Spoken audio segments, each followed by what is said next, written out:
Good morning, students. Today we will discuss the first chapter of macroeconomics, and the first chapter title is Introduction. In the first chapter, there is introduction of micro and macroeconomics. So first of all, we have to understand that what is microeconomics. In class 11th, you also have the first chapter of micro and macroeconomics. So again I am repeating that what is microeconomics? It is a branch of economics that studies economic issues or problems at the level of an individual, household and a firm. इसमें बेटा micro economics में एक individual का, एक आदमी का, एक परिवार का, एक प्रोड्यूसर का, वो उसकी इकोनॉमिक प्रॉब्लम क्या है, उसके इकोनॉमिक इश्यूज क्या है, उनकी स्टडी होती है। इसका मतलब इसमें स्मॉल लेवल पर स्टडी होती है, छोटे छोटे लेवल पर स्टडी होती है। What is macro economics? It is a branch of economics that studies economic issues and problems at the level of an economy as a whole.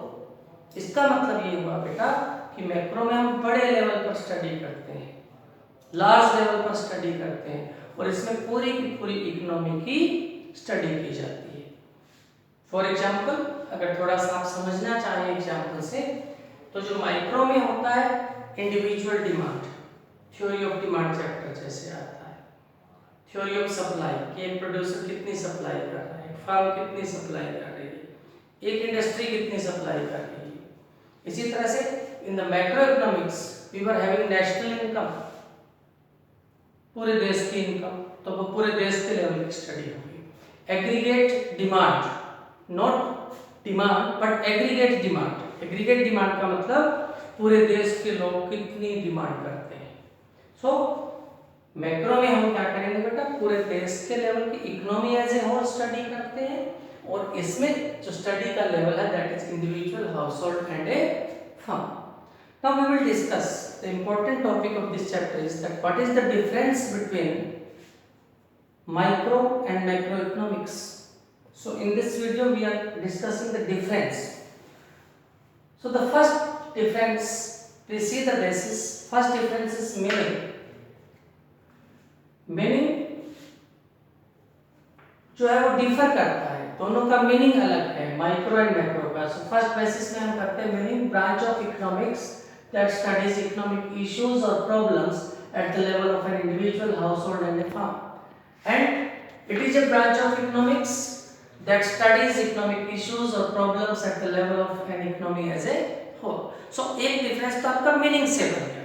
The second difference, aggregation. Aggregation का मतलब है कि इसमें हम कितनी जो यूनिट्स हैं उनको एग्रीगेट करते हैं, टोटल करते हैं। जैसे इंडिविजुअल डिमांड, फिर ज्यादा से ज्यादा हम एक मार्केट की डिमांड देख लेंगे कि सारे कंज्यूमर एक मार्केट में कितनी डिमांड करते हैं। तो definitely in micro there is a limited degree of aggregation, इसमें लिमिटेड डिग्री का एग्रीगेशन है, but in macro there is a high degree of aggregation. जैसे एग्रीगेट डिमांड निकाल लिया तो पूरे देश की जो है गुड्स एंड सर्विसेज की डिमांड को देखें। थर्ड टर्म कौन सी यूज हुई है, कहां से ये डिराइव हुआ है, ये वर्ड आया कहां से, micro. It is derived from the Greek word micros. ये माइक्रोस से डिराइव किया गया है, जिसका मीनिंग होता है बेटा स्मॉल। इसका मतलब इसमें स्मॉल यूनिट की स्टडी होती है। And macro it is derived from the Greek word macros meaning large। इसका मीनिंग ही लार्ज है बेटा, ग्रीक वर्ड है मैक्रोस जिसका मतलब होता है लार्ज। इसमें हम लार्ज लेवल पर स्टडी करते हैं। The fourth difference, please see the basis, central issue. Micro का सेंट्रल इशू है क्या, सेंट्रल इशू मतलब इसमें क्या चीज आप डिटरमाइन करते हो, मेन फोकस किस पर रहता है। The central issue of micro economics is allocation of resources and price determination, कि बेटा रिसोर्सेज को कहां-कहां अलोकेट करना है, कहां-कहां उनको काम पर लगाना है, गुड्स की प्राइसेस कैसे डिटरमाइन होगी, जैसे फॉर एग्जांपल ये मार्कर है तो इसकी प्राइस कैसे डिटरमाइन होगी। जितनी भी गुड्स है, सर्विसेज है, उनकी प्राइस जो डिटरमाइन होती है वो माइक्रो में होती है। सो द सेंट्रल इशू क्या है? Allocation of resources and price determination. But if you think about the macroeconomics, the central issue is determination of employment and income. इसका जो सेंट्रल इशू है वो देश की इनकम को डिटरमाइन करना, देश में लेवल ऑफ एम्प्लॉयमेंट को डिटरमाइन करना, पूरे देश के आउटपुट को डिटरमाइन करना होता है। So this is the fourth difference. Please see the fifth difference, please see the basis. Alternative name, इसका दूसरा नाम क्या है? माइक्रो का दूसरा क्या नाम है? So if you think about the alternative name, then it is also known as price theory. इसको हम प्राइस थ्योरी बोलते हैं। And alternative name for macroeconomics, macro का दूसरा नाम क्या है? It is also known as theory of income and employment. इसको हम theory of income and employment बोलते हैं। And the sixth difference is method of study. इसमें जब हम स्टडी करते हैं तो इकोनॉमिक्स में हमारी स्टडी का मेथड क्या रहेगा? So it uses partial equilibrium analysis. इसमें हम पार्शियल इक्विलिब्रियम को यूज करते हैं। And in macroeconomics it uses general equilibrium analysis.